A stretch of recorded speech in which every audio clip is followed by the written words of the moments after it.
Hello everybody, it's Claire back with another art journal video, and today I am playing in the small craft journal and I'm using some products from Natalie May Scrapbooking. So Natalie sent me some things. She was really kind to send me some stuff to play with, and so here I am having a play with some of the things that she sent me. Talk about stating the obvious. Anyway, so this collage face that you can see is from a set called Strength in Numbers, and there are 4 faces on one of the sheets, really expressive faces that are really easy to use in your journal. So I'm starting off using, I think that's Sky, I'm pretty sure it is.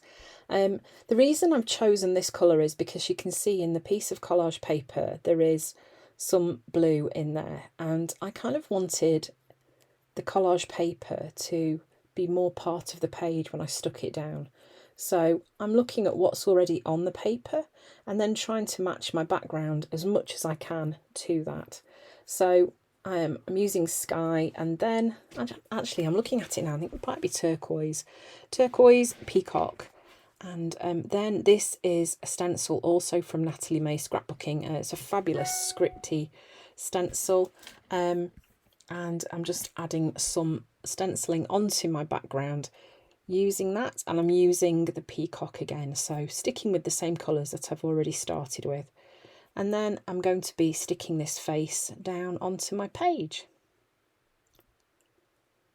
I'm going to be using some matte medium to stick this down, as with lots of collage papers from Dina Wakley, Scrap FX.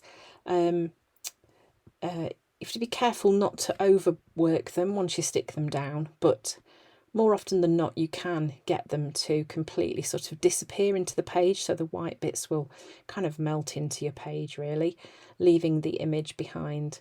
And this is no exception. So I guess one of the things I realised was that the blue was going to show through on the face. I wasn't particularly bothered about that, but I think in future, if I was doing this page again, I probably would try and make sure that the background colour didn't go onto the face. I guess that's just me being a bit fussy about the colours on the face, but and maybe that doesn't really matter. But it was just something that kind of bugged me a little bit really. So then you notice here that I've got some black paint, and I'm just extending that hair because it was on the edge of the page and I didn't feel it kind of flowed onto my page. So I'm just extending that image onto my actual journal page, and then I've gone in using my Signo Uniball to just add some whites into the eyes. There I was just checking that the hairline at the top was in the right place, and it wasn't too high. So then this is a Dina Wakley stencil. I think it's the Things That Grow or Growing Things. I can't never remember what it's called. Totally blaming that on my age. And using some permanent red violet light from Amsterdam Acrylic. And I have added some dots onto the page too, so using that colour as a bit of an accent. And then this is a text stamp also from Natalie May Scrapbooking, and I am just adding some stamping onto my page too, using some black archival ink.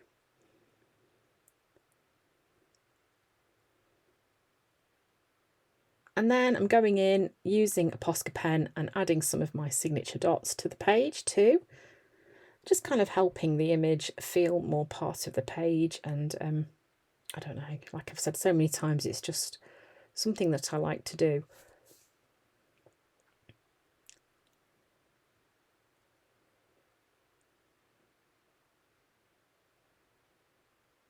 I'm also varying the size of dots here as well, so I've got some bigger ones and some smaller ones too.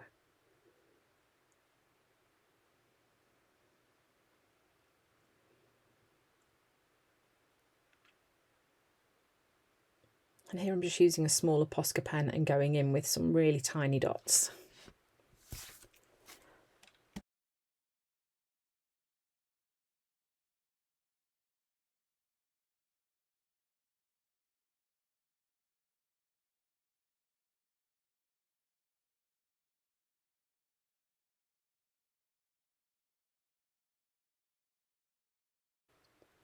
And then once I'd given those dots a dry, so that I didn't smudge them, I am just going in and writing my words. So going in with my quite thick Posca pen and writing, just using my handwriting, just writing that quote into the centre of the page.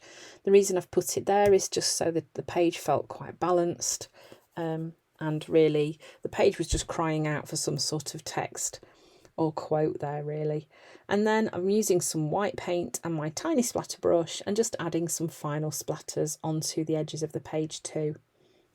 And I think that is pretty much it. So quite a simple page, but sometimes, I don't know, I really feel that the simple ones can actually be more effective and more impactful than those pages where I get totally carried away and end up doing layer after layer after layer. They're fun too, but sometimes this works really well. So I hope you've enjoyed watching me create this using some of Natalie May Scrapbooking's goodies. Thank you for watching, and I hope to see you again soon.